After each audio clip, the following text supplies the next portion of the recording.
Ladies and gentlemen, welcome to the Heel Turn Live pre-show. We haven't done one of these in a while because we've been busy, but we're back again. I'm Owen, joined as always by the Rhythm Bastard. Hello there. How's it going? It's going okay. Been pretty busy, but I'm taking some time out to do a pre-show. You haven't been watching wrestling though. No, I have not, but Why? we're gonna wing it. Why have you not been watching wrestling? You can catch up on it. It's on the Hulu. It's on the Hulu. Did you not know it's on Hulu?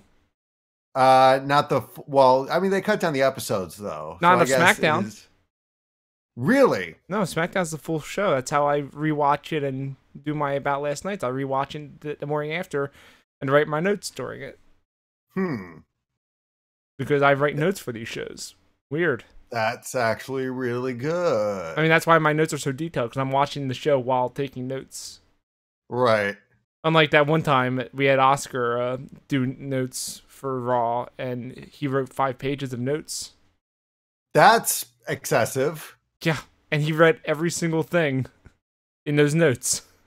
Ooh. It was crazy. But yeah. So, you should do that to catch up with the wrestle shows. Yeah. So, but since you haven't been watching wrestling, what have you been doing?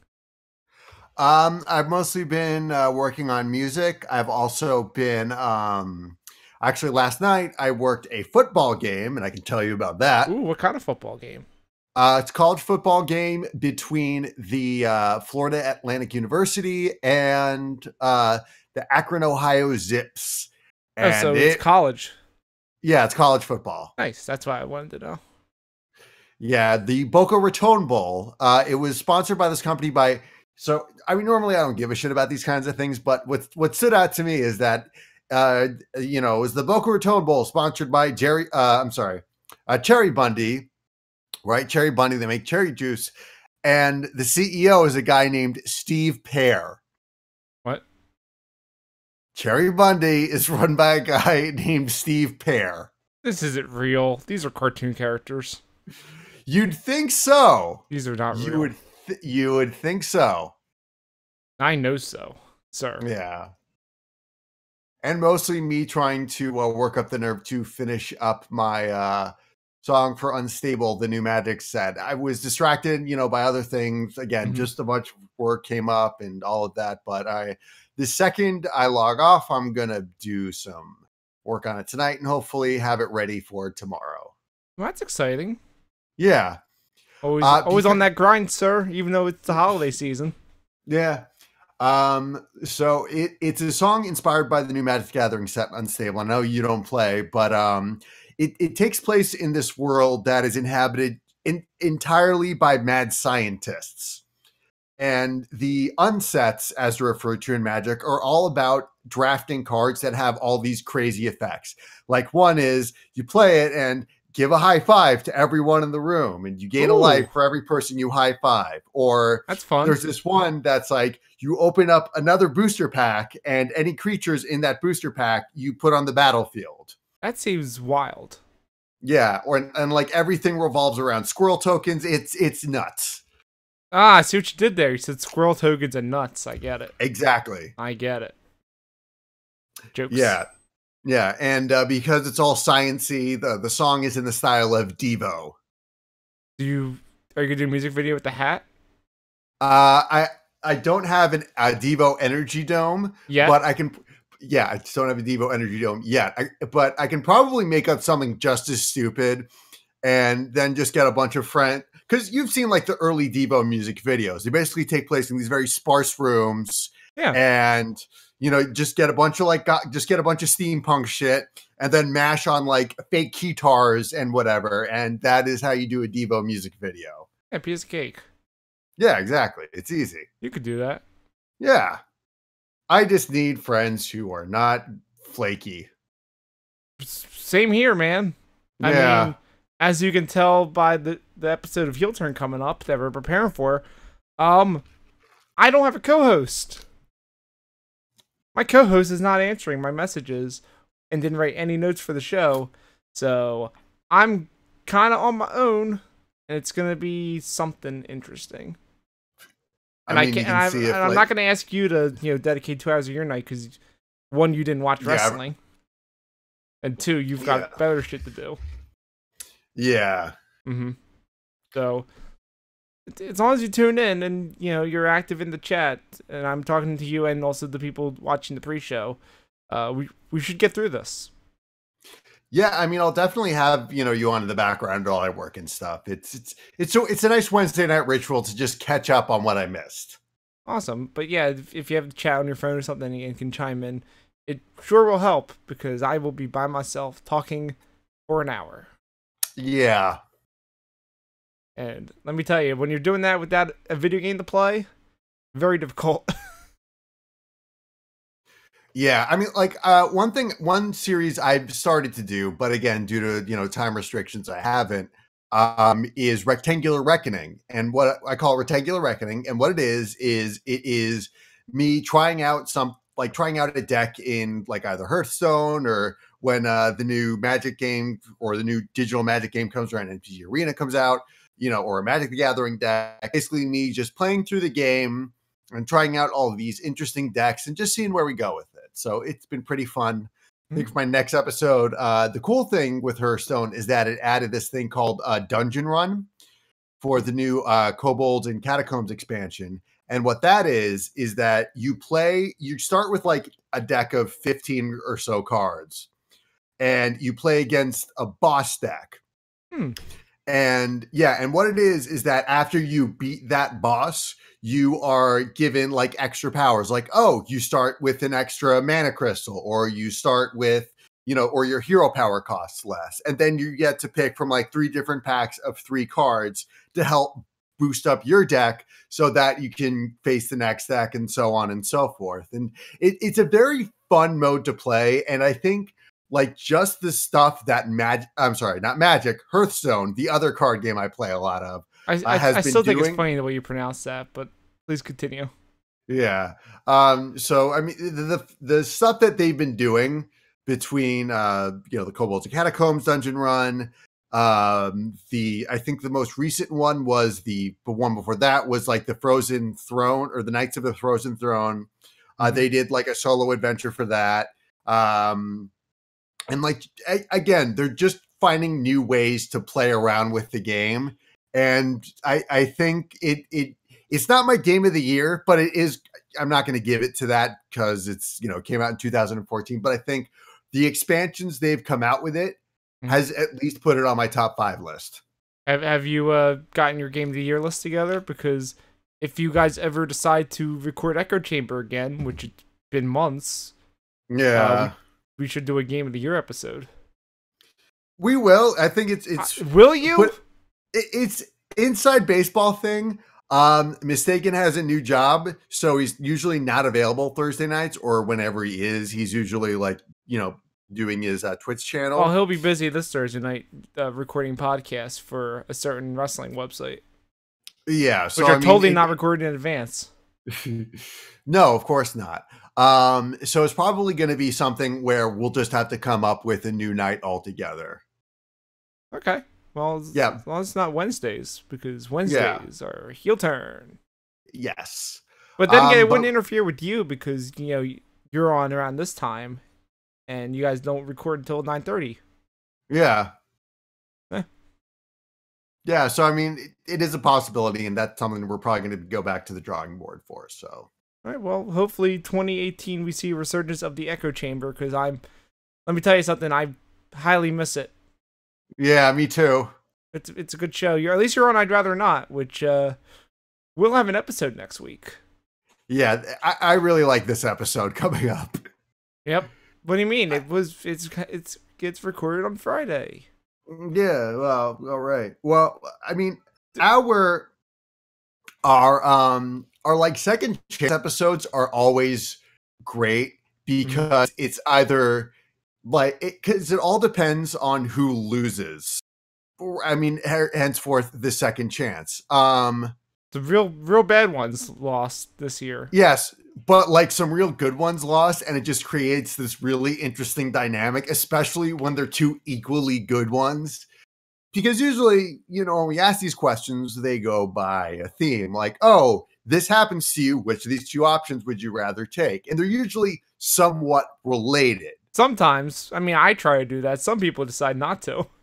Yeah. Some people just choose two things. The only thing tied together is they're two things they don't know anything about. Yeah. Like Glover. Right. You gotta love the glove. That's all. That's literally all you know about that game. I know. I saw the first. I saw a Giant Bomb play through it for 30 minutes. What? When did that happen? A while ago. I know there's a part where you need to bounce a ball to get it to a higher thing, and I'm starting to sound a little bit like Dan Reichert right now. Oh man, your Kansas accent's coming out. Exactly. No. Tell me something. Why can't you drink paid varnish? I mean, I drank it when I was a kid. Like that bit with Alex Navarro. Oh yeah, God. a bit. That was a bit. Yeah. A bit. Exactly. Mm-hmm. Yeah, well, Dan is a unique specimen, but we love them all the same. You should watch that baking thing Giant Bomb did earlier this week. Is it on the YouTube channel yet, or it's just on the site for now? I don't know if it's premium or not.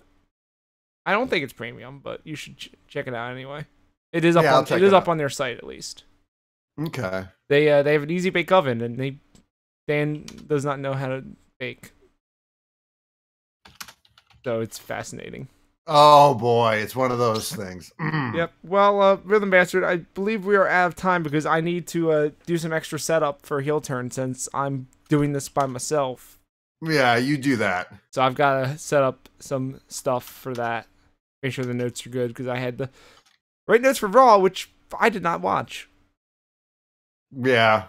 And so I need to gather as much information as I know and try to present it as if I know what I'm talking about. Right. Very exciting. Oh, yeah. But yeah, Rhythm Bastard, why don't you plug your stuff?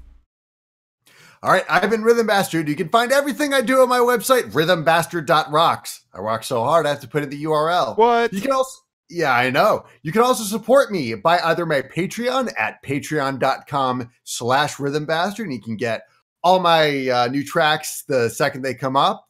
You can also have access to all kinds of cool stuff. The thing is with this new song, because I want to get it out to Wizards of the Coast, some other people might hear it like closer to that usual like cutoff date. But yeah, so either way, the next song, I just described it. It's Devo-y. It's about mad scientists and stuff. It's going to be super awesome. You can also go to my Bandcamp page where I also have t-shirts and posters and all this other cool stuff. Yeah. I also put up a new shirt called the Most Epic T-shirt. So I've seen it. It is pretty epic, and I can confirm it is the T-shirt. Yes, it is. The way those things are structured, I have to like print them because it's an iron-on design on a Black Hanes shirt, which is like the song. I kind of have to do those on demand, and I don't really have the means to. Yeah, but basically, you can just order that. They're made to order, yeah, that's it for me. Awesome. Well, thank you again for being on the show. I'll be back in about 2 minutes by myself. It's going to be something. And thank you for having me. And thank you so much for being on for this part. Aww. Now I must go forth and talk forever. Okay. We'll be right back, guys. I'll make sure you're not lonely by being in the chat. I appreciate it.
Ladies and gentlemen, welcome to Heel Turn, our live weekly wrestling show, and the official podcast of ProWrestling.Cool.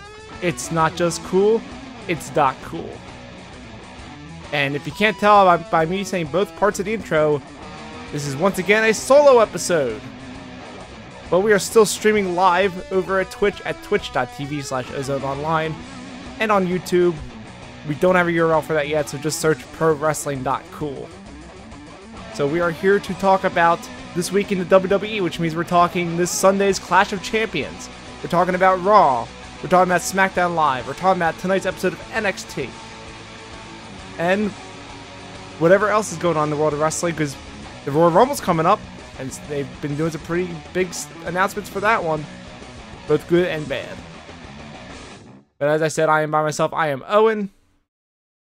And I'm joined by you in the chat. So if you are tuned in live, please help me out by posing questions and comments in there or on our Twitter at The Heel Turn. And I will try to answer and add you to the show as best I can. But here we are with another solo episode of Heel Turn. If you're wondering where John is, I don't know. He didn't write notes for the show. He did not answer any of my texts. He's not online right now, so he could be dead in the ditch somewhere, for all I know. That would be a bummer, but that's the way it goes. It is the holiday season, though, because we're 5 days away from Christmas as we're recording this live on Wednesday night. So, since we will not be talking to you guys until after Christmas, I want to wish you all a Merry Christmas, Happy Hanukkah if you already celebrated that. I don't know when Kwanzaa is. Don't hate me for that. I'm sorry. But yeah, this is our last live show of the year, though, because Heel Turn will not be live in the next 2 weeks because we will be doing our best and worst of 2017 episodes. Hopefully, John will be there. We'll have special guest Mistaken will be with us. So, I mean, at least pretty sure he'll be on. Come rain or shine. That's good. But, yeah. What have I been up to this week? Pretty much just wrapping up things for the year. I've got my Game of the Year list for Giant Bomb pretty much together. I've got my 10 games in order. I wrote up all my stuff for that, and I will probably be posting that on Friday this week. So, if you follow me at @the_ozone on Twitter, I will be tweeting out a link to that. It should be no surprise what my number one game is. I've talked on the show in length about how much I love that game. But the rest of my list, pretty good games.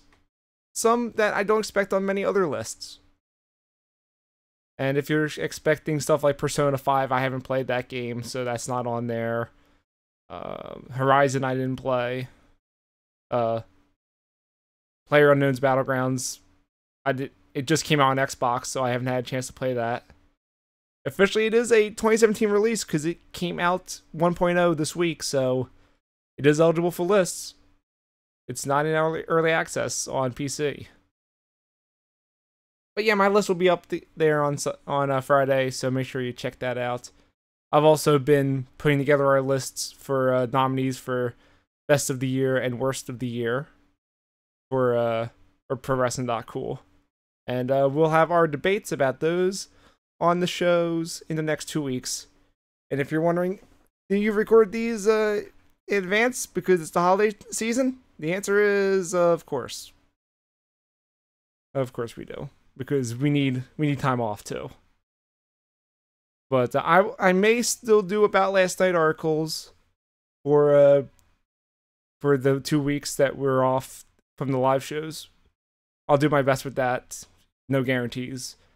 Statistics should still be up. I'll still be tracking all the stats because I believe next week is the final full week for 2017. So I'll compile a whole thing on the website over at ProWrestling.Cool, breaking down everyone's final standings by win-loss records, where people's peaks throughout the year were, and what brands they were on, and all that. So it's a lot of work coming up, but hopefully you guys appreciate it.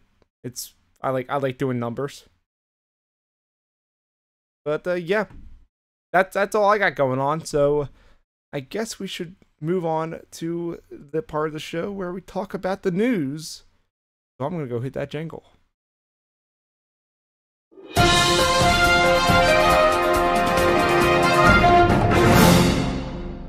All right, let's see. Well, the first big bit of news is that on Monday night, Stephanie McMahon came out at the end of the show and said, "We're gonna make history for the women because everything we do is historic for the women because we treated them like garbage in the past, and we are gonna have the first all-women's Royal Rumble match on Sunday, January 28th, which I'm gonna be attending. I don't have my tickets yet for it, but I'm gonna be attending it somehow." But yeah, they're gonna have the all-women's Royal Rumble match. The big news about this is the rumors of a certain debut during the Rumble match, which, if it's true, clearly she needs to win the match. And that, of course, is former USC Bantamweight champion Ronda Rousey. Now, there's no confirmation, but there's a lot of smoke coming around the camps about this one. So, unless something, plans change at the last second, which they do in WWE, you should expect to see her show up in that Rumble, eliminate people, and earn a big spot in WrestleMania because she's a big name. If you remember, I believe it was WrestleMania 31, where she had the segment with The Rock, and headlines blew up everywhere about that. So having her sign with WWE and have her first big match at WrestleMania, huge. Can't pass up on that opportunity. But aside from that, I assume all the active women on the roster outside of the champions will be in the match. I think there's a good chance we'll get a championship match happening at the Rumble as well. If not for SmackDown's championship, definitely Raw's. Where I could see this be an opportunity to not have Asuka in the Rumble if Ronda's going to win it, so she avoids the loss. And Asuka wins the women's championship from Alexa Bliss and faces Ronda Rousey at WrestleMania, which would be a huge match. I mean, come on. The undefeated Asuka against like the biggest badass in the world, pretty much. You just ignore that one time she lost in UFC. Just ignore that. But yeah, it could be huge.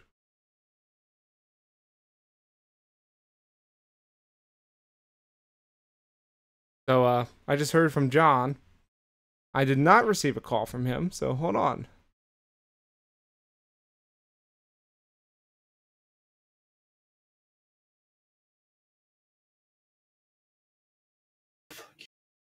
Hello, caller, go ahead.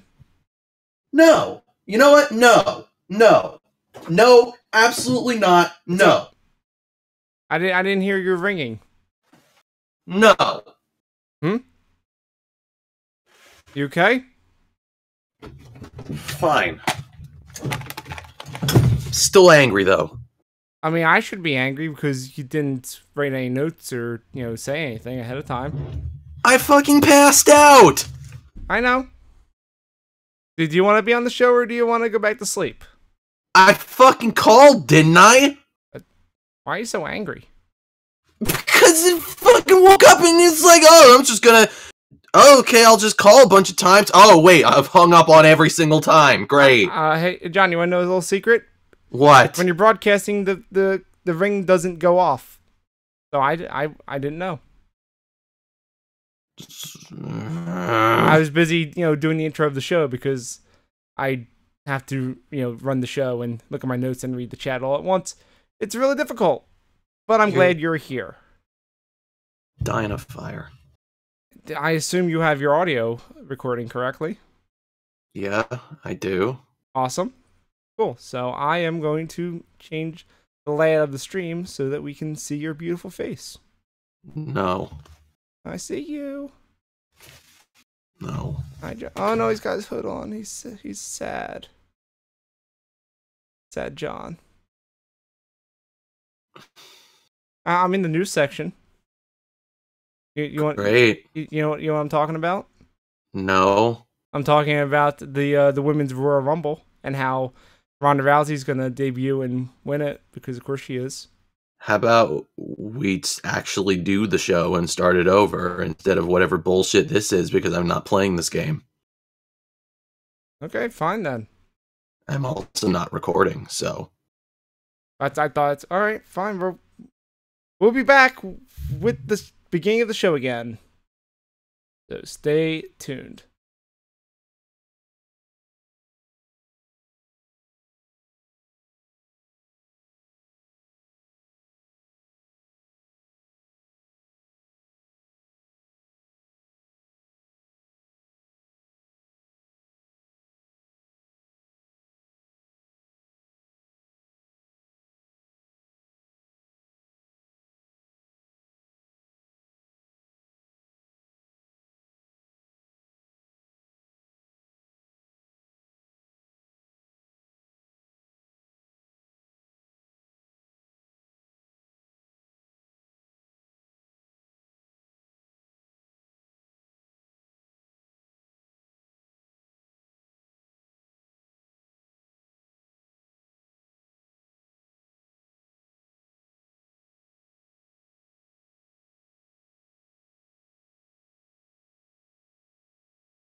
Ladies and gentlemen, welcome to Heel Turn, our live weekly wrestling show and the official podcast of ProWrestling.Cool.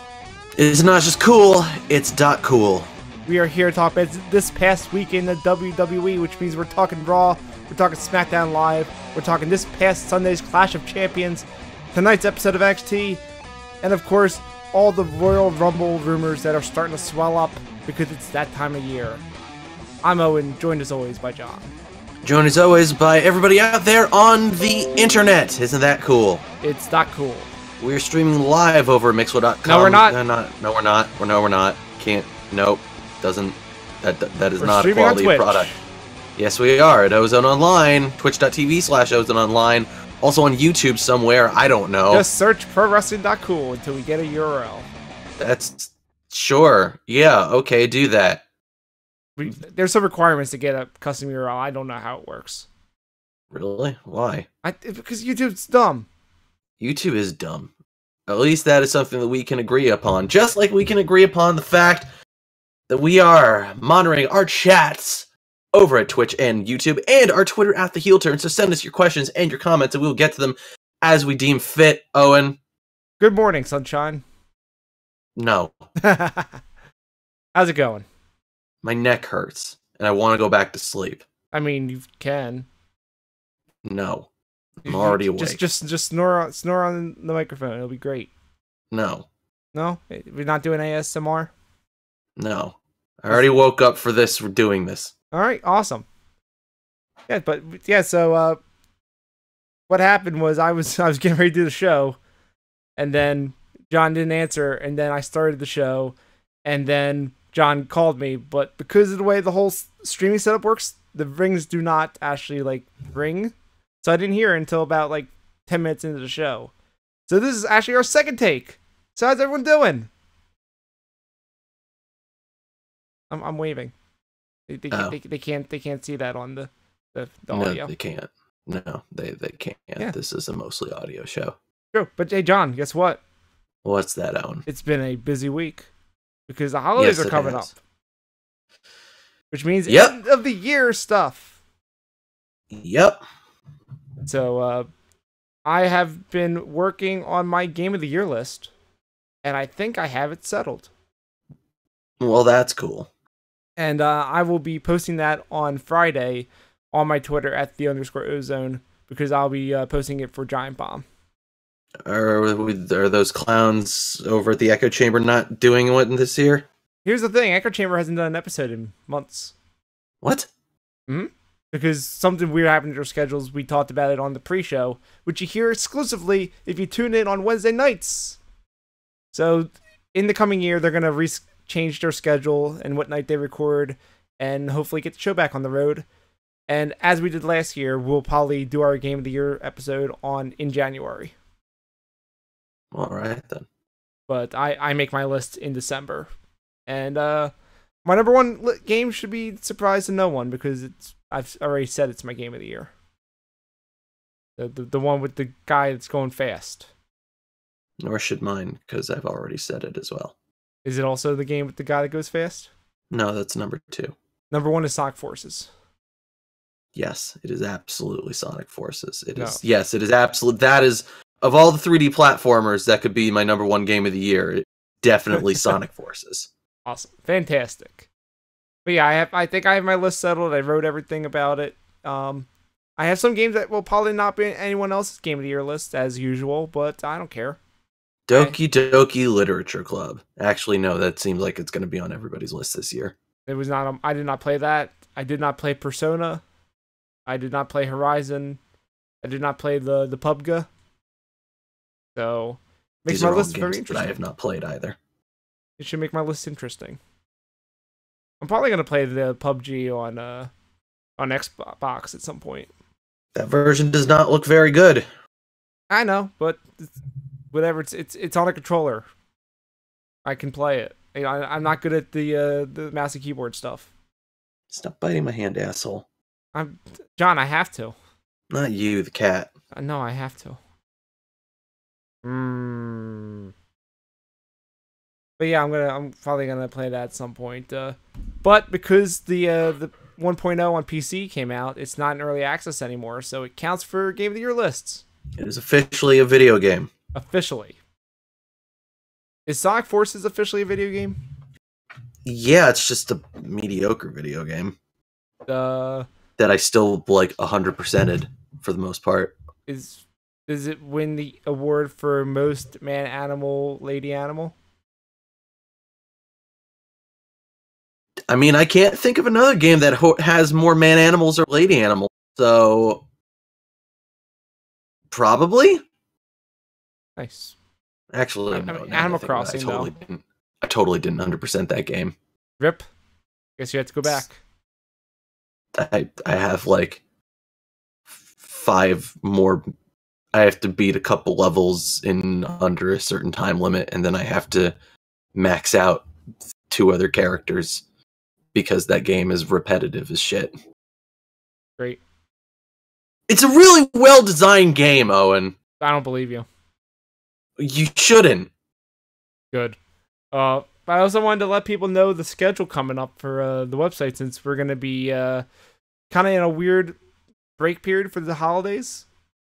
So Heel Turn will not be live for the next 2 weeks because we'll be having our best and worst of 2017 episodes, which I've been quickly putting together last-second additions to the nominee lists, and we will have those out in the next 2 weeks with you and me and special guest Mistaken as we hash it all out, pick a winner and 2 runners-up.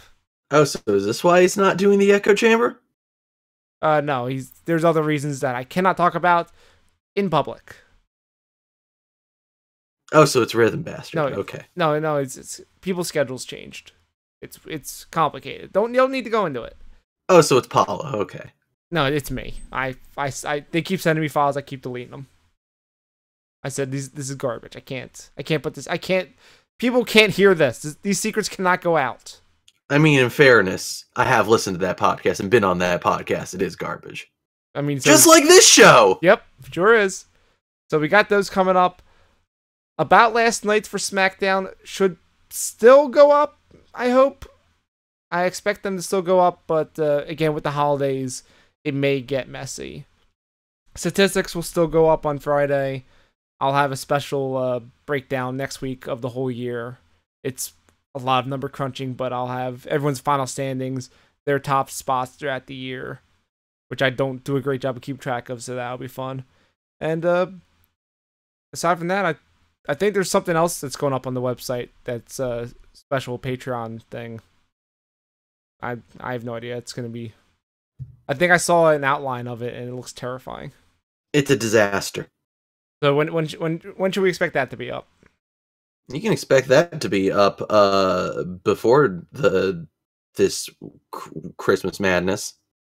Oh, excellent. So this week. It's an early Christmas present to all of you. Yeah, present. That's a word for it. So make sure you check out the website ProWrestling.Cool for all that. I assume no About Last Nights for Raw's coming up for the holidays?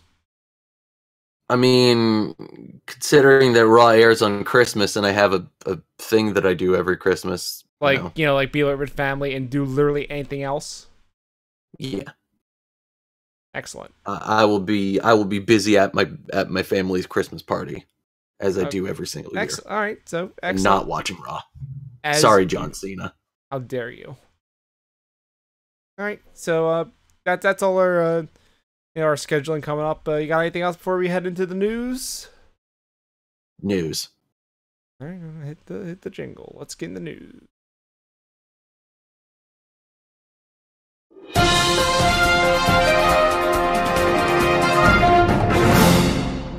Hey, John. Yes, Owen. Speaking of Raw, they made a big announcement at the end of this week's episode that they will have the first ever all-women's Royal Rumble match. That's a cool announcement. That was a really shitty segment, though. Please chant yes. Jesus fucking Christ. Please chant yes. Jesus fucking Christ. Please chant yes. Why is Stephanie the worst? I mean, I know why Stephanie is the worst. You know why. We have this conversation every single time. But it's like, how is she so terrible? You know How is why. she just so goddamn awful? John, you know why. Because some people say that she started the women's revolution. Some people just need a spotlight on them every single time, no matter how actually deleterious to their story that they are. Please, John, we must have all the heels and faces all gather around in the perfect frame shot with her in the front. So we can put it in front of all the headlines. Check it out, y'all. We have all these people fighting and doing things. Oh, Stephanie McMahon's here, so now we just all need to stop. Let's all celebrate women getting to do things that they should have been doing forever ago. All thanks to Stephanie. But, yeah. So, the weird thing is, John, that I'm going to get to see 2 Royal Rumble matches in person since I will be at the Royal Rumble this year. I was going to say the weird thing is that it's even happening at all. I mean, it's been talked about for a while. I know it's been talked about. I'm not saying it like, it hasn't been talked about or it's a bad thing, as much as I'm saying it like, yo, man, it wasn't that long ago that they had, like, women occasionally show up in the Royal Rumble, and now it's just, here's a Royal Rumble for women only. Well, like, I mean, it's so. I don't know if this is actually progress or if it's sideways progress. No, but here's the thing. Is what I'm getting at. Here's the thing, though, John. If the women were in the other Rumble, the shot was at the the men's main title, so there was like no chance of them actually winning. I mean, shit. Like, didn't stop being a Royal Rumble and then getting thrown out by CM Punk. Don't worry about it. Don't worry. Shh. Point is, they're having a That was such a good Rumble, though. Which one was this? I think it was 2010. It was the one where Punk was straight edge society and yes, that was... like spent the 5 minutes that he was in the Rumble just like getting people thrown out and then like the ring and talking. Yeah, it's funny. It was great. It was so good. But yeah, the good thing is, though, John, is that because they don't have. He got bitched out by Randy Orton. As usual. But the good thing about this is that because it's all women, we may see some surprise returns from women from the past. Like, do you like the Kelly? No. Do you like the Beth Phoenix? I know that the Undertaker does. Not really, but I know that the Edge does. Do you like UFC? Definitely not. But I know that the WWE does. And the rumor is that former UFC bantamweight champion Rowdy Ronda Rousey may make her debut in the Rumble, and if she does, she's gonna win it, dude. That would be really bad. Why?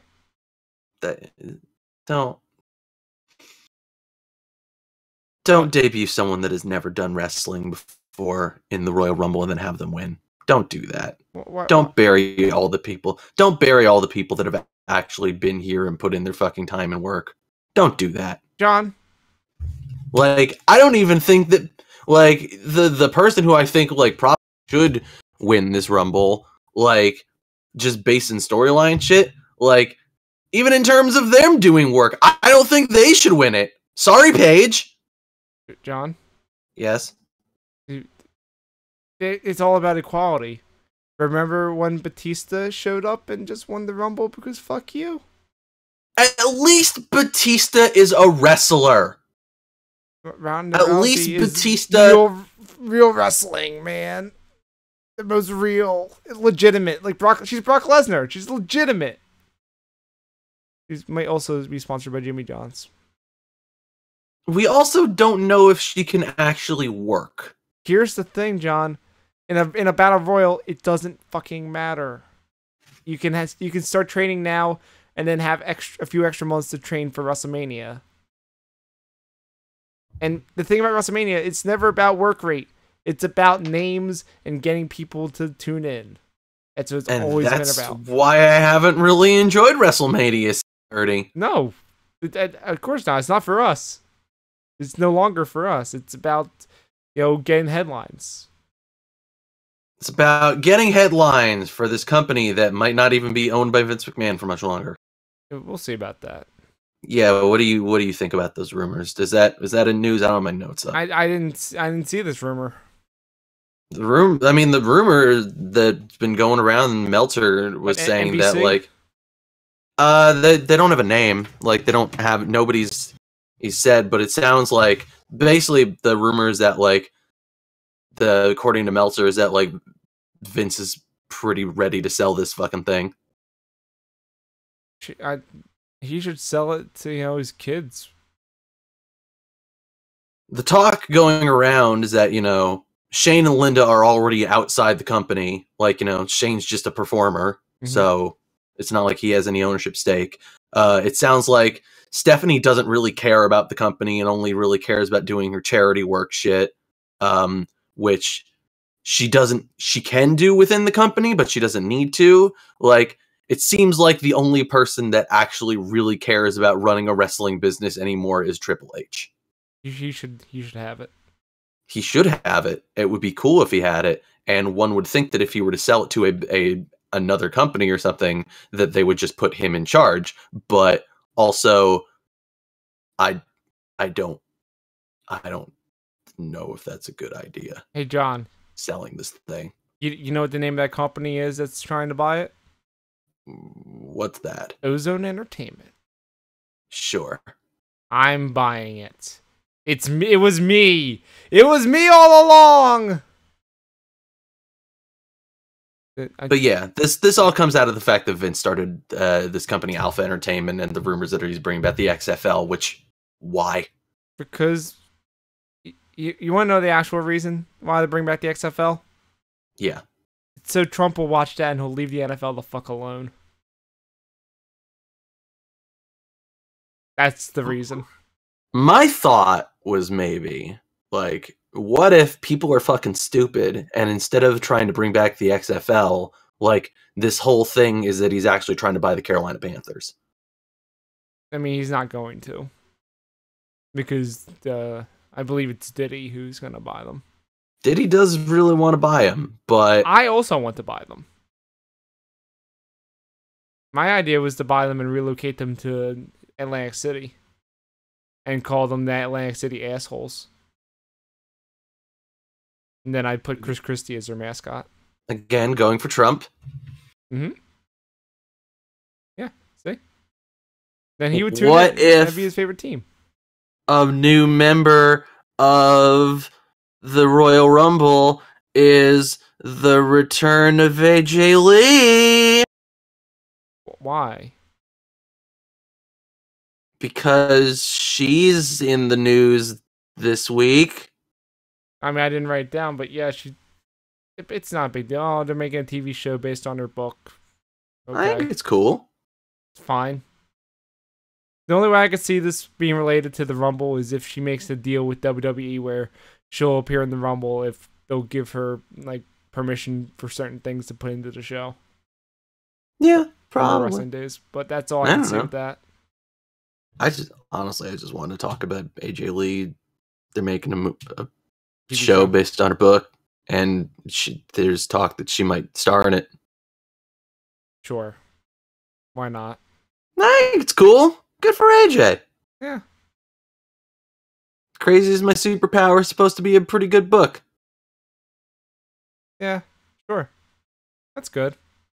Good for people being successful. Yeah. I want Caitlyn. Relatedly, I want Caitlyn to come back. Relatedly, the fuck ever happened in that Paige movie? It's still in the works. That's unfortunate. Yeah, I think I forget which one of the NXT women are playing AJ in it. Oh, really? She's an NXT person? Yeah. Oh, she was an actress. No, the one playing Paige is an actress. AJ one is one of the wrestlers. All right, then. I don't remember. I don't. It might be Santana Garrett. I'm not sure. I just remember seeing the clip that went around that like someone just filmed on their phone, and it was like, this person doesn't look like AJ at all, but you know, she's got the voice down perfect. Yeah, I remember that. But yeah, that's still in production. So don't worry, that's still coming. I'm worried. They shouldn't do that. No, of course not. You want more news? Sure. John Cena's gonna be on Raw next week. He's gonna promote his movie. I may go see that movie. The number 2 movie in America. Speaking of 2, it's got 2 Golden Globe nominations. Even though one of them's for the song and not the movie. Oh. Yeah, I might see that movie. Just for the fact that John Cena's playing a giant bull, and I think that's funny. I've heard that movie's mediocre. Well, I'll watch it. John, remember I have a movie pass. I can just go see it. True. I got one more bit of news if you want it. Sure. How about, do you like the Dean Ambrose? Yeah, I like the Dean Ambrose. He got injured on Monday in storyline. But it turns out that he actually got injured in real life over the weekend. Sure did. And an MRI came back and said, you have a high chance that you tore your tricep tendon. And you're going to need surgery and going to be out for WrestleMania season. That's fucked up. The Shield's cursed. Well, that's what you get when you reunite the greatest thing that WWE's ever done in, I guess, the past 5 years or whatever, just so that you could promote fucking Roman. Well, don't worry. He'll win the Royal Rumble once again in Philadelphia.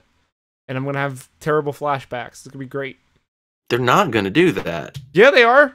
They're not going to do that. John, it's going to go the exact same way. What? Who's going to win? Jason Jordan?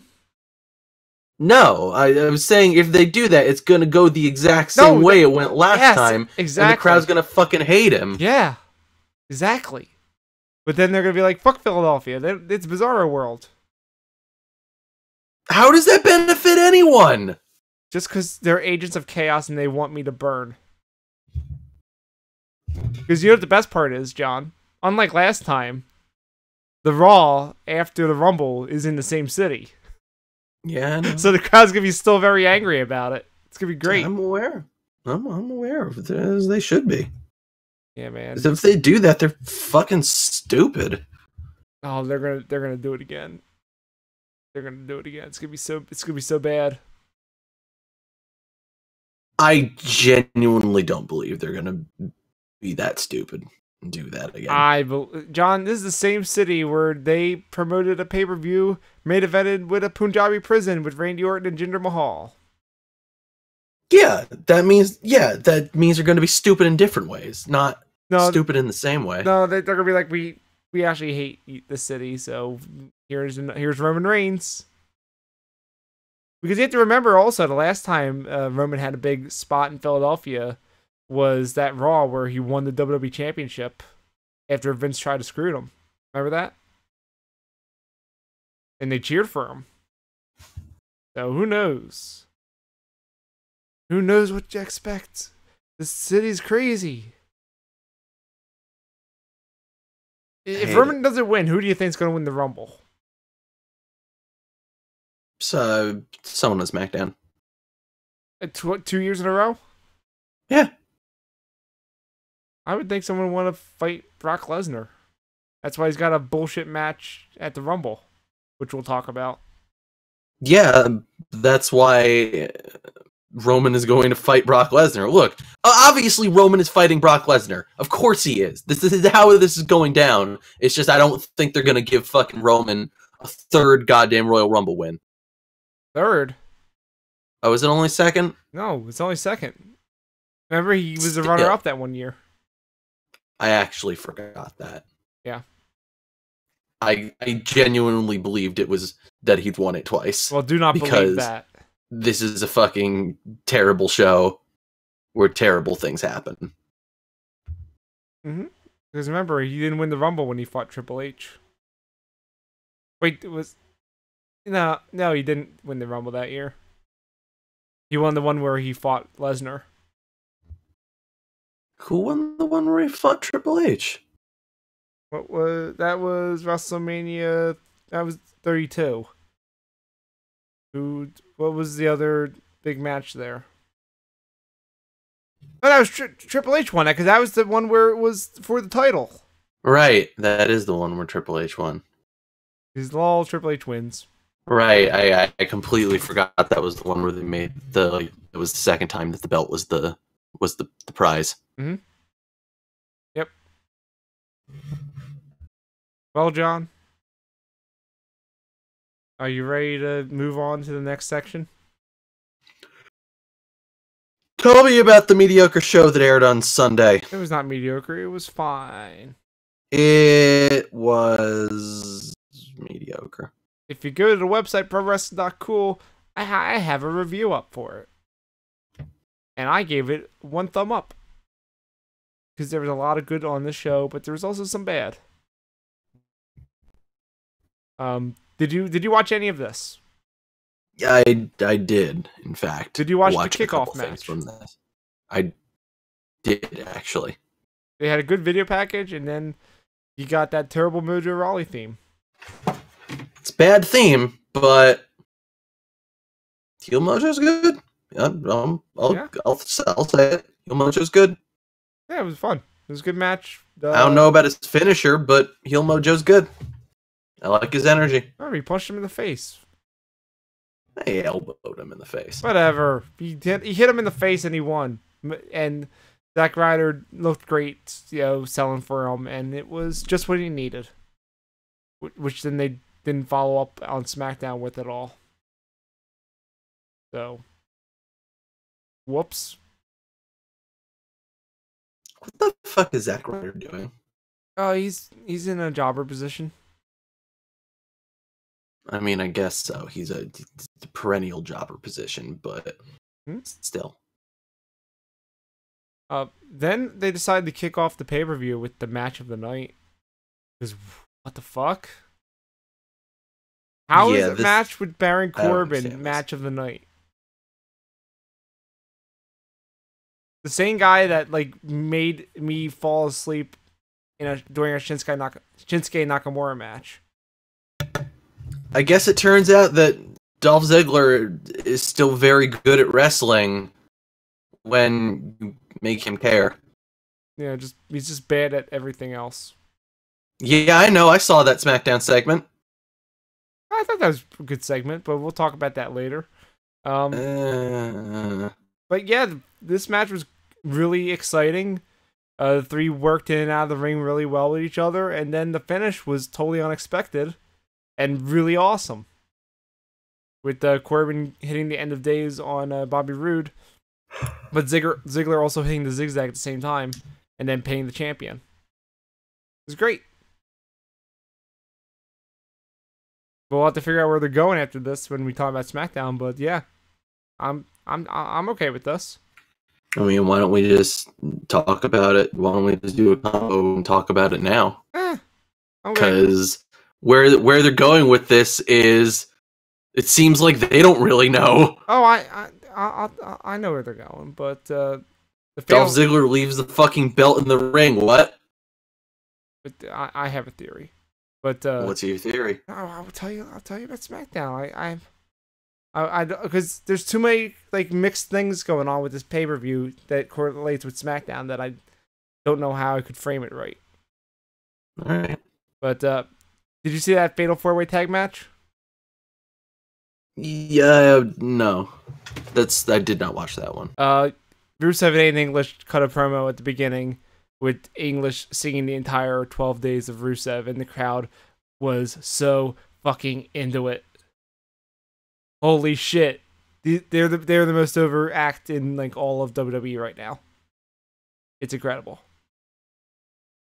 Also, this match was messy at first because they couldn't figure out how to have a Fatal 4-Way Tag where there's 6 other people that could break up every single pin or submission, and also try to tell 2 stories at once. So the match didn't really get rolling until they started throwing people out and focusing on 2 people at a time, which let Chad Gable just suplex everyone to death, including throwing Aiden English on his head. It was awesome. Chad Gable's pretty cool. Chad Gable doing Chad Gable things. Still one of the best things in wrestling. Also, the Usos won because, of course, they did.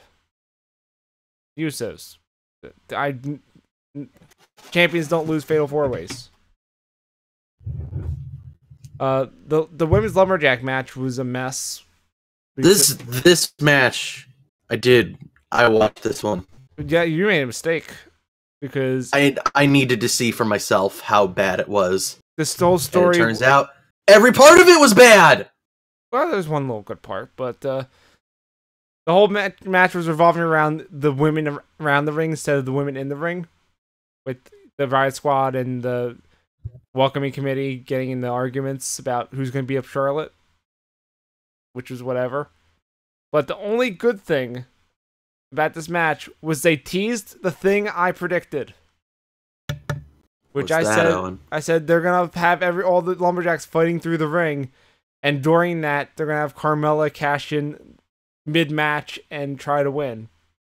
And she did almost cash mid-match, and while all the chaos was happening, but then everyone caught on and it didn't happen. It was cool.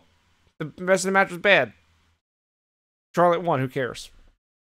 And then that promo happened. I don't even remember. Oh yeah, we're Natalia fake retired. Yeah. Oh, I thought it was Natty turned heel, even though she was heel already. No, I thought that was her fake retiring, and then she's gonna come back for the Rumble. Because of course she is. Oh, okay. Don't even need to talk about the Bludgeon Brothers match. It was bad. They killed Brazongo in a squash. That was a squash. Pay off to hold those fashion files. Great. Did you really see it going any other way? I would have liked it to be a little more competitive, but of course it wasn't. It's Brazongo. Oh. I would have liked them to at least try to use comedy to get out of it, but they did not. Then the second best match of the night was the tag match with the two referees. Because they legitimately had two referees in the ring at all times, counting the pinfalls at the same time. I was not super into this match. I thought it was fun.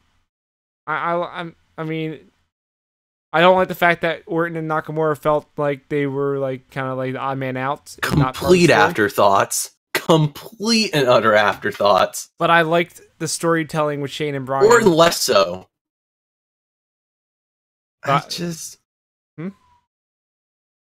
I don't think they paid it off. Well, here's the thing. They are stretching this out and telling the story slowly and meticulously, and it's brilliant. How about no? Mwah! How about instead you just don't do this? I mean, because John, I don't you know want where this to is leading. Another fucking McMahon story. You know where this is leading. No, I don't actually. It's Shane versus Bryan at WrestleMania. It's happening.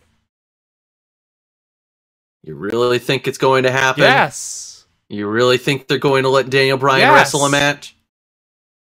I do. Because there's literally no other way this could go. It's great. I'm excited. And he knows Daniel Bryan's getting more into this stuff because he knows where it's going. I'm excited. I don't trust them to follow through. And I like Bryan getting, Bryan accidentally running into Shane to cause some confusion, and then Shane not counting the pinfall for Sammy because he's an asshole, and then having Bryan count quickly for Sami Zayn so that they could keep their jobs, because losing them is stupid. Why would you do that? It's great. The best part about this is that neither Shane or Bryan are heels. They just have different philosophies about how to take things, and you can choose your side.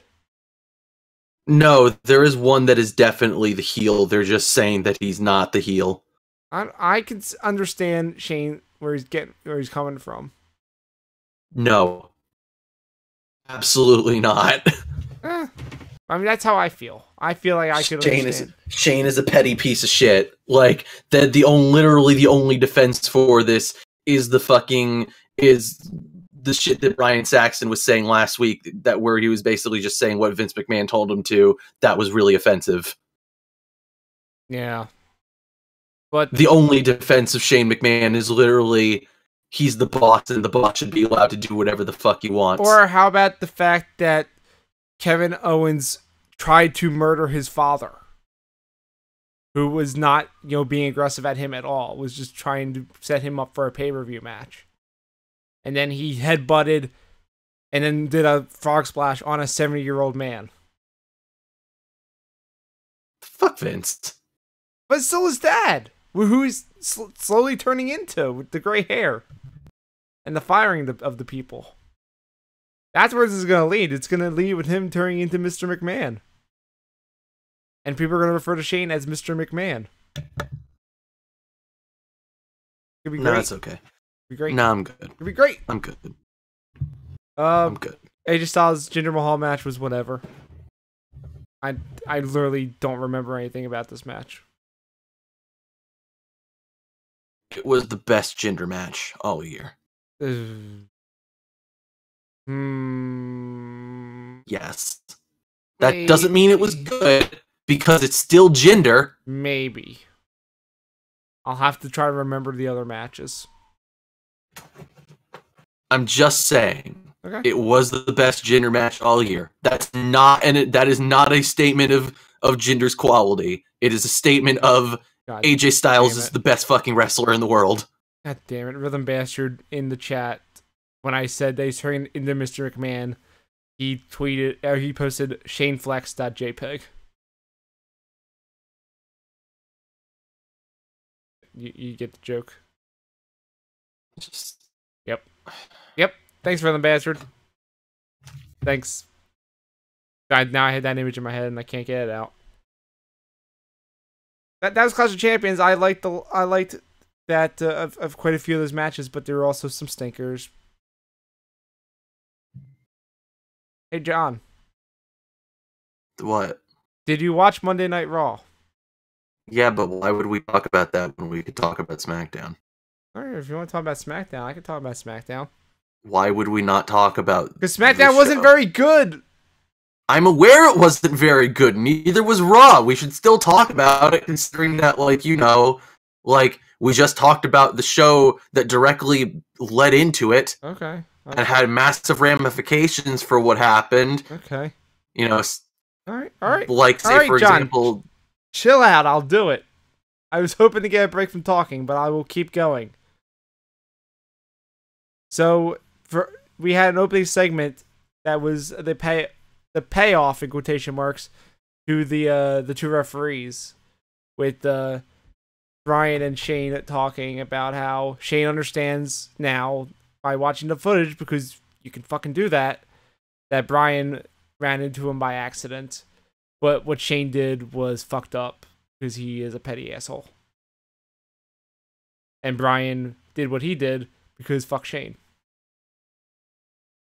And there's a lot of animosity, and Shane was trying to explain to him that instead of doing what he did, he should have did what was best for business, which you really shouldn't say to Daniel Bryan if you're trying to get him on your good side.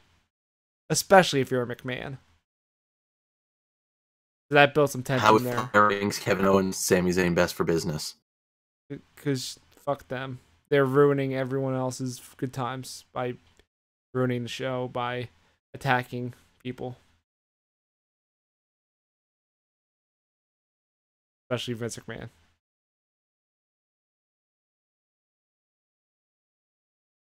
But yeah, Brian was like, we should have a land of opportunity for everyone, not just people you like, because stop being a fucking McMahon. Stop being your father. Stop being your sister. He didn't say the sister part, but he was being like his sister. And Shane is garbage. Yeah, and the animosity between these two is still bubbling up. But we have a lot of time until WrestleMania, so let's just keep it simmering. Let's go. I'm into it. I have a better idea.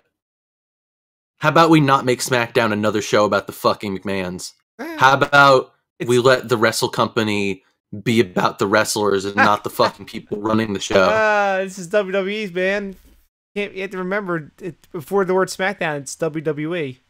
It's always about the McMahons. It's like Star Wars. It's always about the Skywalkers. You can't escape it. Even if it looks like they're going to change it, you can't escape it. Can't escape it, John. Whoops, I died. Oh boy, whoa, I'm gonna have to fly through space now. Like a ghost Jesus. Stephanie would do that, you know that. Yeah, Stephanie would do that. Because she's a McMahon. Also on SmackDown, remember why we had that fatal 4-way? And Chad Gable was doing Chad Gable things, but then they lost to the Usos? Yes. Well, they ended up having a non-title match with the Usos, even though I'm like, well, Aiden English and Rusev were the best team in that match. Why didn't they get the opportunity? But we'll find out about that later. The fucked up thing, though, that while this was a good tag match, the champions lost clean. Yes, I'm aware. Because that's the only way WWE builds title matches now. Yay! Make the champions look weak so that they can look strong again when they win when the title's on the line. Yay! It's a bad decision. It always is, and they keep doing it. We had that segment with Charlotte talking about the women's battle royal thing and going, here's a segment where we just copy what they did on Raw. Because that's what they've been doing ever since Survivor Series. You know what else was a bad decision on? The Riot Squad existing? Yes, I was actually going to say the main event of SmackDown because I don't want to talk about this, but yeah, that too. Yeah. And Naomi made history by announcing she was the first entrant into the match, even though fucking everyone's going to be in it. I didn't get that. Funniest part, though, was that the Riot Squad came out. We need to have that. We need to have at least a couple segments of people saying, I'm going to be in the Rumble. Rah! I mean, we have to have equality, so of course. It's what you do. But, John, the best part of this was the Riot Squad came out, and they didn't have microphones, so they got no talking parts because they can't talk. And then the faces... They sure can't. So the faces had to do all the talking and set up their match. Which was hilarious. The good thing about the match, though, is that it made Naomi look great. Because she's been away she hasn't been in the spotlight for a while, and trying to build her up as a strong contender for the title, so that was good. It didn't do the Riot Squad any good, but fuck them, so that's cool. The Riot Squad was a mistake.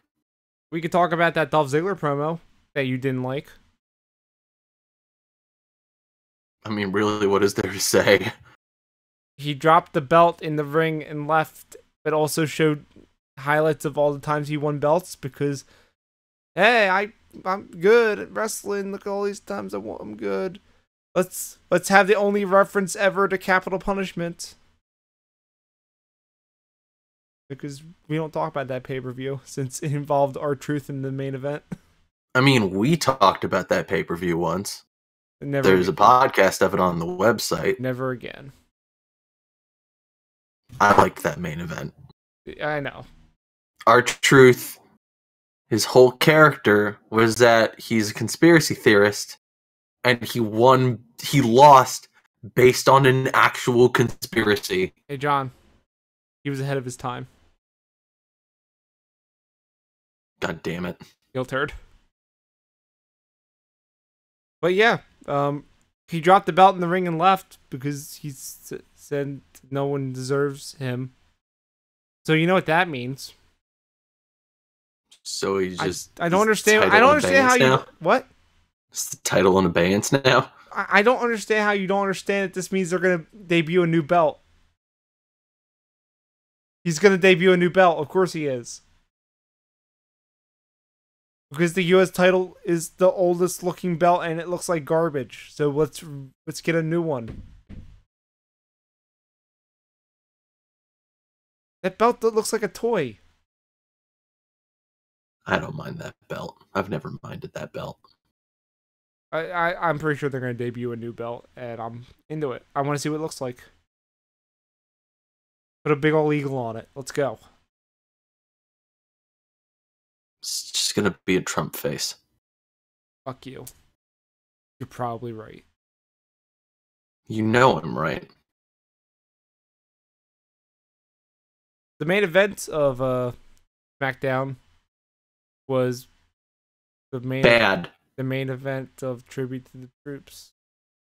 Hey, remember that match that we just did last night? What if we combined it with that other match we just did last night? John, they did this match at Tribute to the Troops last week. I forgot about that.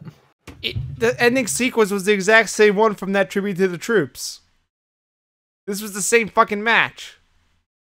Look, man, they recorded that in the morning. This one was recorded at night. It's very different. It's just a sign that, hey, it's holiday time, we're on cruise control. Except for, like, the Dolph segment and the Shane segment. Everything else was just cruise control. Except for one other segment that I saved for last.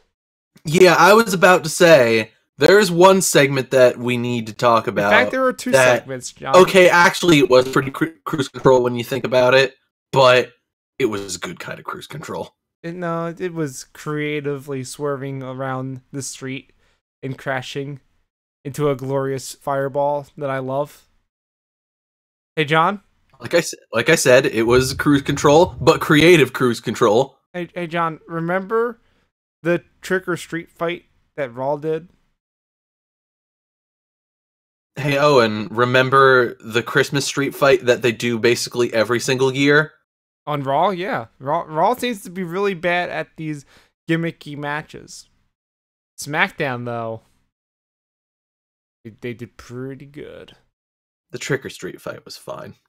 The trick or street fight is going to be a nominee for our worst of the year, and I'm going to fight hard. I know, and I already think it needs to be cut. We'll save that for 2 weeks from now. I'm just saying, it was just one of those matches. This was not, though, John. This was the battle for Christmas. And you know how it started, you know how they led up to this?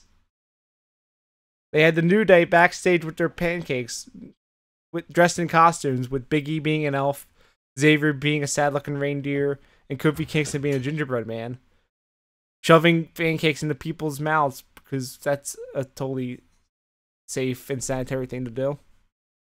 Again, as you do. And then, all of a sudden, Rusev Claus and Aiden English the Snowman showed up. And the best part of the segment was Rusev pulling the beard down and saying that he's Rusev. Fucking had to let them know, like, guys, guess what? I'm actually Rusev. I'm not Santa Claus. Also, Aiden English, no one likes noses. They take that nose off. And he says, no one. Rusev is a really good-looking Santa Claus. He's great. He was a. I think he was a much better looking Santa Claus than the last guy they had be Santa Claus for a battle for Christmas. Of course. But he had no sleeves. And he's Spoilers, in case you don't remember, it was Damien Sandow. I know. I'm aware. I don't want to think about it. Thank you.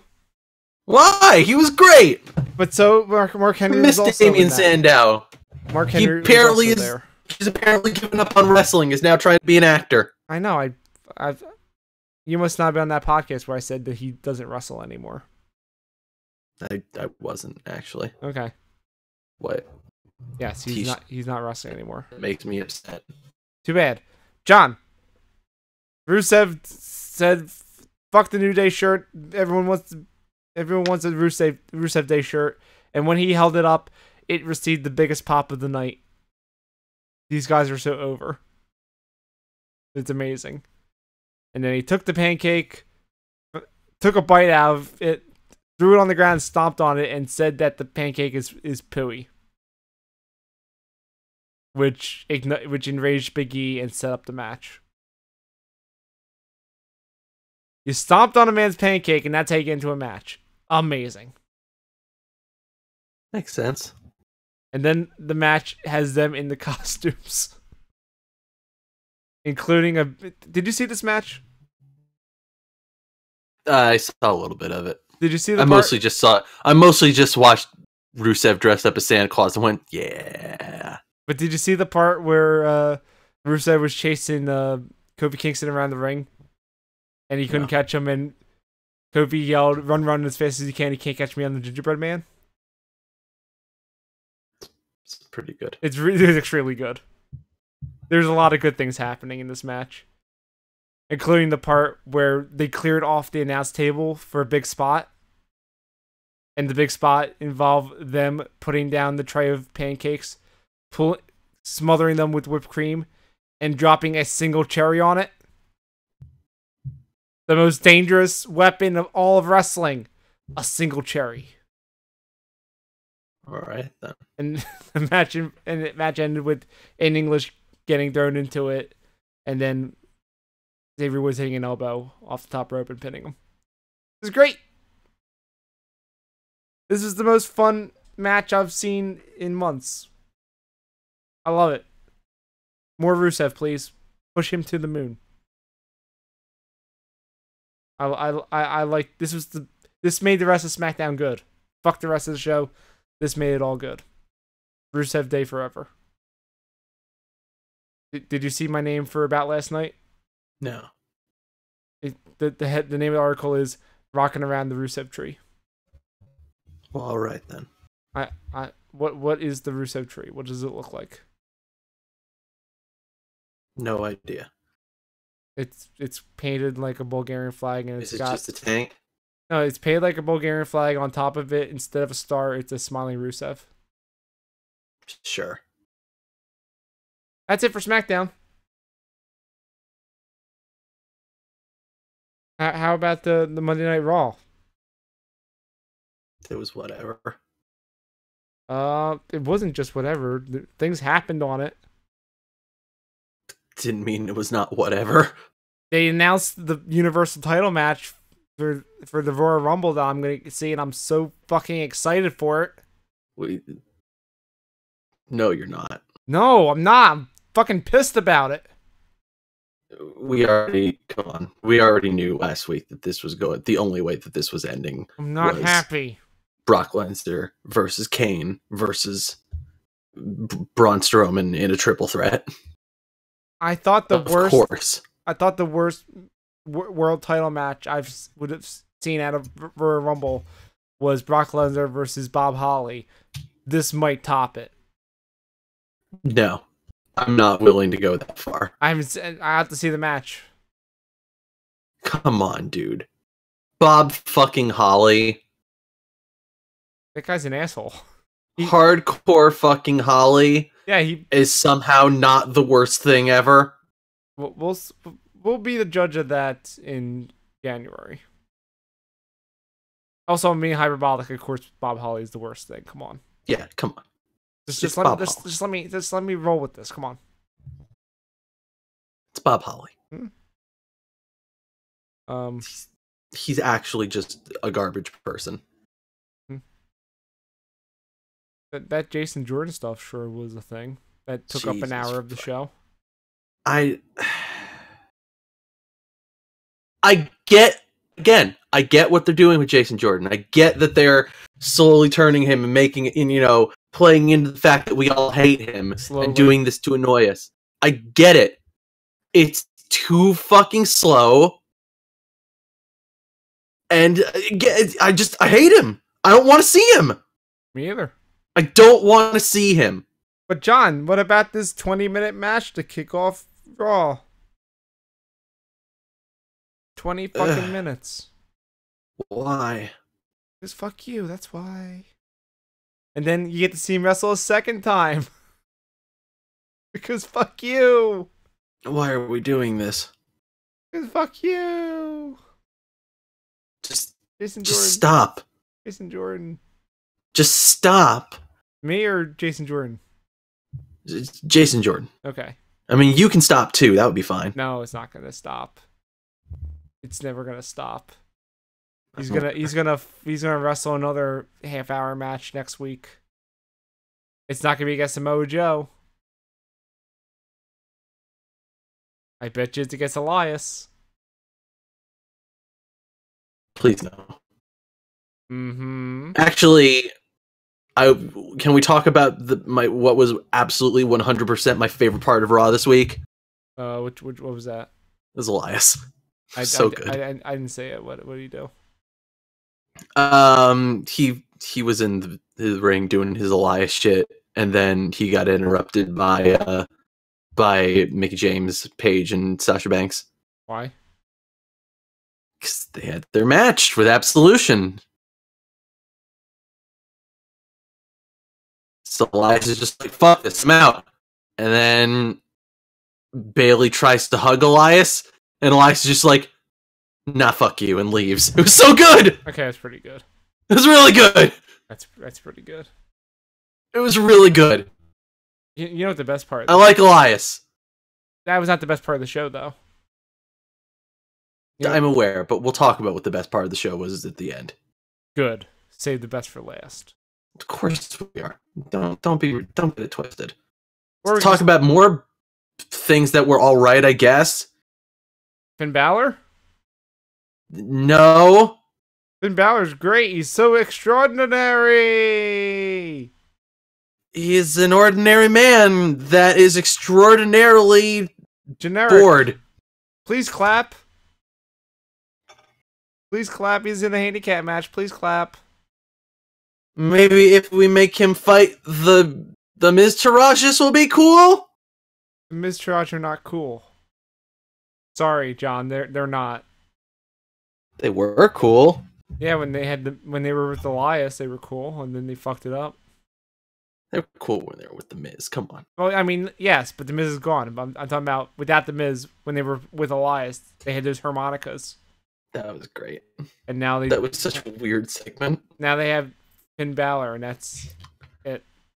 And now they have losing matches by wrestling too hard.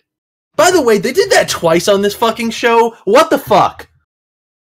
It's weird. It's as if it was the same thing they did on SmackDown last week, where all the matches ended in disqualifications by interference from the commentary. But you know what? At least those matches, at least the SmackDown matches, they ended because some person that wasn't involved in the match got involved and fucked things up. Like, it's annoying. It's stupid that, like, they ended every single segment like that. But you know what? At least that's a thing. At least that is a fucking thing.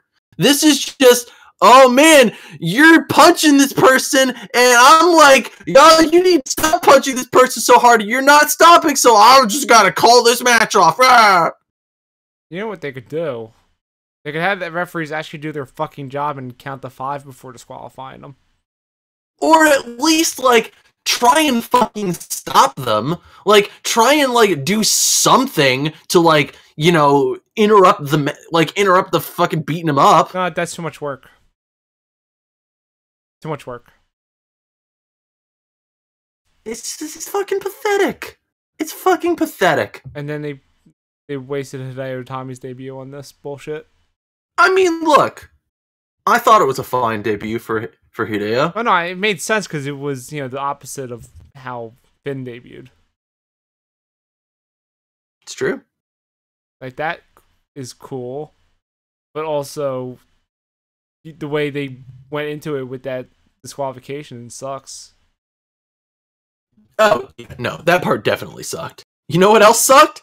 What? Fucking Curtis Axel. What did he do? Oh my god. Like, so, literally, one of Itami's first moves ever on the main roster. I saw this. Fucking up that tornado DDT, because what the fuck was Curtis Axel even trying to do? Just stand there, you know, not do the move. Little no secret, wrestling is it takes 2 to tango in wrestling. You have to do the move too. What the shit, Kurt? Do the fucking move. No, too busy. Like, I actually hope that he got his fucking knee, like his head caved in by fucking Atomic knee. Watch, he'll have a singles match next week where he'll get his revenge and actually like strong style him. Or he'll do it at the house shows, maybe. Who knows? You didn't include something in the notes, but we should probably talk about it. Speaking of... You want to know a secret, John? I didn't watch Raw. Well, what did I miss? You know we need to talk about. We need to talk about Matt.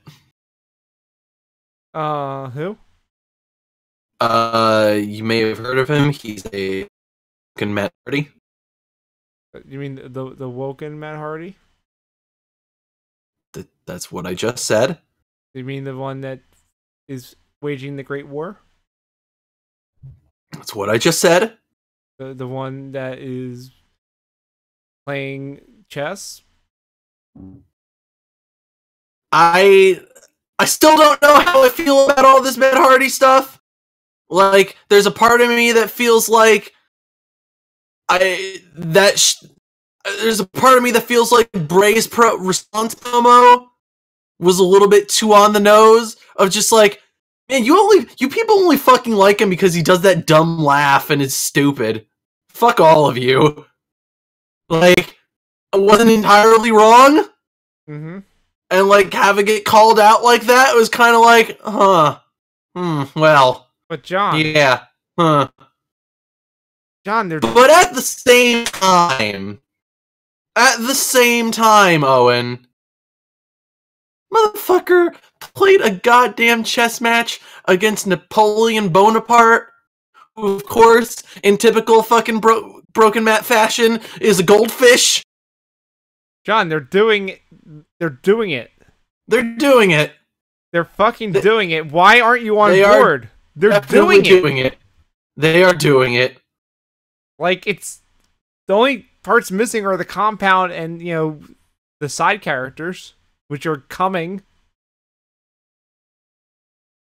Get on board, John. No, not yet. I still don't trust WWE not to fuck this up. He's yelling delete. They are not to be trusted. That said, I did really like this one. Get on board. No. Come on. You know they're waiting for Jeff to get back before they start making it really fucking weird. Oh, I'm aware. I'm aware of what they're doing.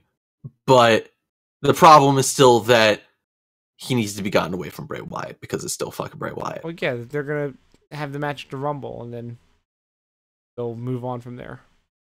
No, they won't. You know they won't. I hope they do. This is WWE. When do they move on? Shut up. I only move on after they do the match 5 million times. Come on, you know this. Yeah, they're going to do it on Raw to build up the match at the Rumble. Because, John, you have to have this match at the Rumble. You know why? Super smart Philadelphia crowd that all will do the delete chant with him. I'm aware. Be great. It's going to be such a visual. They'll pan out and the whole crowd's going to be doing delete. It's great. I'm into it. Let's talk about something you're not into. No, I'm not. Fuck this. I'm not even going to talk about it. Fuck it. You do it. Cedric Alexander beat Drew Gulak. Cedric Alexander is your new number one contender for Enzo Amore's title. Get hype. They're going to do this match on Raw. Fuck them. Do you really think so? Yes. They never said it was a title shot at the Rumble. Fuck them. Gulak needs to be in the title match. Don't care if they make a triple threat. He needs to be in it. Apparently that was the plan. That was going through. What, a triple threat or him winning? No, just him. Yeah, him winning and being in the match. But yeah. Apparently, from what I heard, that was the plan. But then when they had to replace Rich Swann, they just said, fuck it, Cedric Alexander. I don't know. Fuck them. Have the match on New Year's Day. then have Drew Gulak get the title shot. Because all the story building has been around Gulak getting the title shot. Who fucking cares about Cedric Alexander as a character? He's fine as a performer. He's not a character. I'd argue who cares about any of these people, really. I care about Drew Gulak. Yeah, okay, Drew Gulak is the only one. He's great. He's the best. Team PowerPoint forever.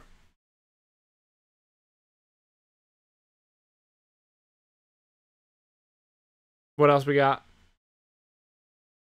Let's just talk about the most important thing. And what's that? Let's talk about maybe the only actually good thing on this entire show. Hold on, John. Okay, the Matt Hardy stuff is pretty good. Hold on, John. I need you to do something. I need you to go hard. All day and all night. Nah, my neck hurts. I can't do that. Can you at least say yeah? Yeah. That's what I'm talking about. Motherfucking Revival came back! You're damn right they did. The motherfucking Revival is back! Top guys are back in town. Top fucking guys! So, how are they getting the belts off of the bar and when? I don't know, that's a good question. I mean, Is I there would have thought heels? that it would... Yeah, like... I mean, if I was booking this, I would have had the Shield get it back and then the top guys take him the fuck out. But now that Ambrose is dead, it's a good question. Do you have a multi-man tag and have them win it at the Rumble? I guess you could. Saying Philadelphia, pretty good crowd to have the Revival win. They're very much into the Revival. I guess you could do that. So I'm hopeful for that. I'm hopeful. Could be good. How was the actual match? Because I knew they were fighting Slater and Rhino, and those people barely exist. That was fun. Did the Revival look good? Were they in sync? Yeah, no, the Revival looked great. I mean, the Revival looked like the Revival. It's, you know. Good. Those dudes. Put the belts on them. Yeah, they should put the belts on them. I mean, that's more the problem, is that, like, it's two guys that aren't doing anything. John, right here's now. the important thing. They don't have anything to clink with. We must correct this. Clink with the fists. It's not the same. It doesn't make the same noise. No flips. Just fists and championship belts. Let's do it. Come on. Put the belts on them. Put the belts on the house shows this weekend. Let's go. Put the belts on them on the house show yesterday. Yeah, I'd be okay with that. Let's do it. Anything else for Raw? No. It's still a bad show. Great. Do you want to hear about NXT because you slept through it? No, I don't. It was a really good episode, though. It may have a contender for the 2018 best match of the year. Because the deadline for this year was the pay-per-view on Sunday. So do you want to hear about it? Still no, but you're gonna tell me anyway. Bad. The show opened with the NXT Tag Team Championship match between Sanity, which was Young and Dane because Junkrat was already still dead from the War Games, taking on Bobby Fish and Kyle O'Reilly. His poor head. R.I.P. him. This match was a friendly reminder that Killian Dane is the shit. He's great. He moves really well in the ring, and all his moves look great. God, he's so good. So the first part of the match was just him and Eric Young dominating until they decided to swap it during the momentum shift for the commercial break where, oh no, Eric Young's getting beat up and he can't make the tag. Oh no. And then when they're getting ready to, Adam Cole shows up and says, actually, fuck you.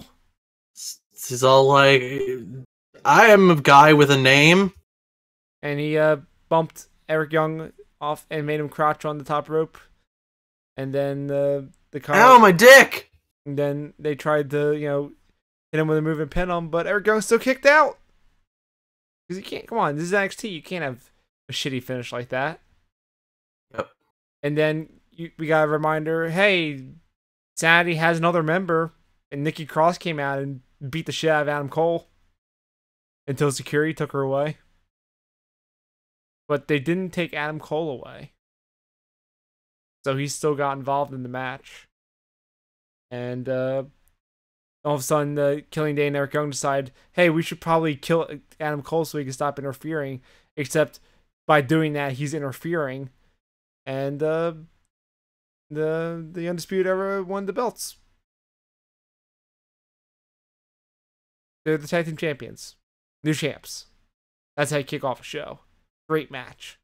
That was the beginning of the show? That was the opening match. Wow. And things got better. And you know what, John? It wasn't the best match of the night. Because we'll get to that. Because another match we're having coming up is going to be the last qualifying match for the Fatal 4-Way with Lars Sullivan and Roderick Strong. All right. Then. Throughout the show, we got video packages for both. Roderick Strong's was, I love my family. Remember that storyline? I do remember that storyline. And Lars Sullivan's video package was, I slam people and I am a badass. It was just a video package, just him slamming people into the ground. It was great. But yeah, they were having that match set up. But we had a great backstage segment with the Heavy Machinery in the parking lot for some reason. Just, with a handheld camera, just talking. And all of a sudden they see a car parked illegally. And Otis Dozovic decides it's a smart idea to just lift it and move it out of the spot. Because, staking weights and all that. Sure. The best part was them not knowing what kind of car it was. And they were just trying to figure it out before they started to lift it. And then, of course, it's a nice car. So, of course, it's Tito Sabatelli and Riddick Moss's car. And they said, fuck you. This is our car. What are you doing? And the fuck you doing? Get the fuck out of here. This is my car. This is my car. This isn't your car. I live in the car world. I wish they would have done that, but unfortunately not. However, Heavy Machinery just said straight up, let's have a parking lot brawl right now. And Moss and Sabatelli are like, nah, fuck you. We're driving away. And that's what they did. They drove away. And that was the segment. It was good. All right, then. We got a weird interview at the Performance Center of Sonya Deville. And they had this weird microphone. I didn't know what it was. Why is she still there? Yeah, I don't know. Because this taping was before she debuted. And she said, the person asked about Absolution kicking ass on Raw. And she says, fuck you. This is my locker room. Also, I didn't get pinned in that title match thing. That qualifying match. Fuck you. I'm going to fight for the title next week because I can do that. And then they put up a graphic saying she's fighting for the title next week. Okay. Okay, then. I don't get it. Whatever. Sure. Then we got that match with Lars Sullivan and Roderick Strong. And the match was Roderick Strong's good at wrestling and he's, pulling out all the stops, but Lars Sullivan's a fucking giant man and he can slam you into the ground. So he won. This. I do like Lars's finisher is named the Freak Accident. That is a good. All it is, he just slams you into the ground. Good name. Yeah. Then we got the main event, which started with about 15 minutes left in the show. It was Tyler Bate versus Pete Dunne for the UK title. Yay! They gave these guys 15 minutes left in the show, which means, NXT doesn't end, exactly at 9 o'clock. It always ends a little early, right? Yes. Not giving them a lot of time to put on a good match. So Pete Dunne does the joint manipulation shit again, and I hate it. I mean, it's awesome, but I fucking hate it because it makes me cringe. It's pretty good. It's terrible. Even at one point, while he's like grabbing his fingers and shit, he just decides to hook Bates' nose and pull that too, because he's an asshole. There's a spot on the outside where Pete Dunne does a suplex off the steps onto the ground. That's not nice. And it looked bad, and in a good way, as in Bate, like, he had no protection on that landing, and it looked rough. Tyler went for the Tyler driver, but Pete Dunne said, actually, I know how this move works, and caught him into a triangle. Tyler Bate tried to slam him into the ground, lift him up and slam him. Didn't work. So he said, well, fuck you, I'm going to lift you again. Put you between the top and middle rope, and then make you get choked out by the rope. That looked great. It's not very nice. And then the problem is it became 9 o'clock because the match was just kept going. And Mauro said, fuck it, we're going into overtime, let's go! And the show kept going. I had to hold off on the pre-show because the show just kept going. Well, all right then. John, this match went an extra 15 minutes overtime. Wow. They gave them a half hour to have this fucking match. And there were no commercial breaks. It was awesome. Damn, okay. Yeah. Tyler Bate hits 3 airplane spins because of course he does. Bate hits an exploder. Bate hits an exploder suplex off the second rope. Like, no, you have to understand. Tyler Bate was standing on the second rope, and Pete Dunne was on the outside of the ring. And he hit a suplex into the ring like that. An exploder suplex. It looked bananas. There's a sequence where they were each grabbing each other by the hand and just kicking each other in the head because British strong style shit. As you do. Man, this match was intense. And then at the end of that, Pete Dunne hit the bitter end. And then Tyler Bate kicked out because the match had to keep going. What? And they did the thing where they just start punch each other at the same time, furiously. I just lost track of all the shit. I couldn't write down everything. This match was amazing. It ended with Tyler Bate trying to explode her off the second rope on the turnbuckle this time, landing on his feet and turning it into the bitter end. And he retained the belt. This match is fucking great. It's already on my list for next year's match of the year. Holy shit. I wouldn't be surprised if these guys win match of the year this year as well. But can't spoil that. That's for next week. They won't. Well, we'll see. John? I'm telling you right now, they won't. You should watch this episode of NXT. It's extremely good. Maybe I will. And that, I think that does it for Heel Turn. A production of ProWrestling.Cool. It's not just cool, it's not cool. It's a website. Go to the website. They should go to the website. Are they going to go to the website? They should. Excellent. We have things on the website. Like what? We also have a Patreon. Patreon.com/PWC. Give us your money.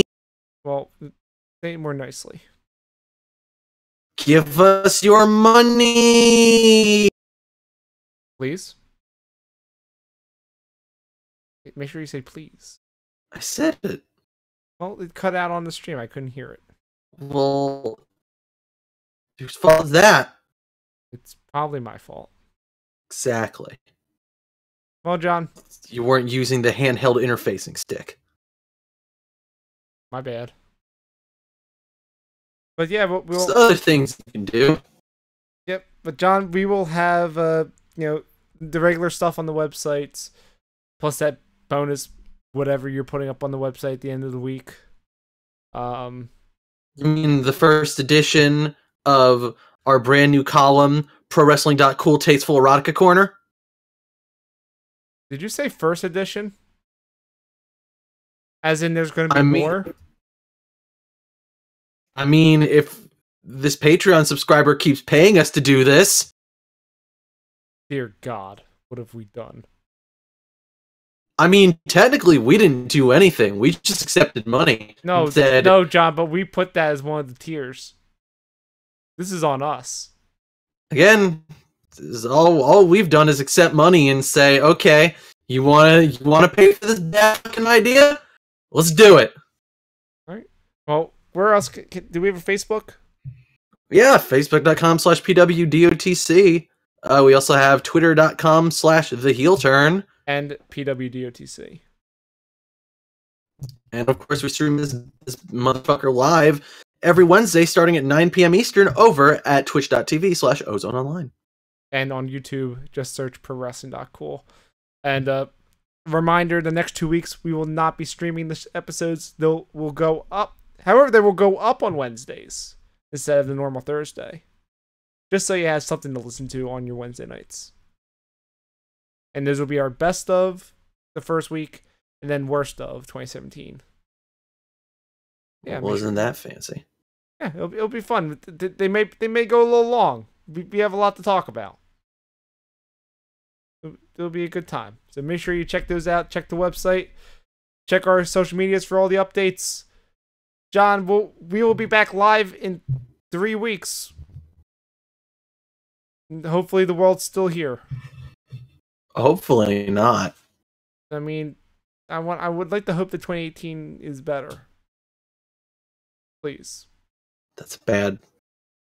It's not a good thing to hope. It's not how it's gonna go. Fair enough. So we'll be back then, and until then, my neck still hurts. Poor John.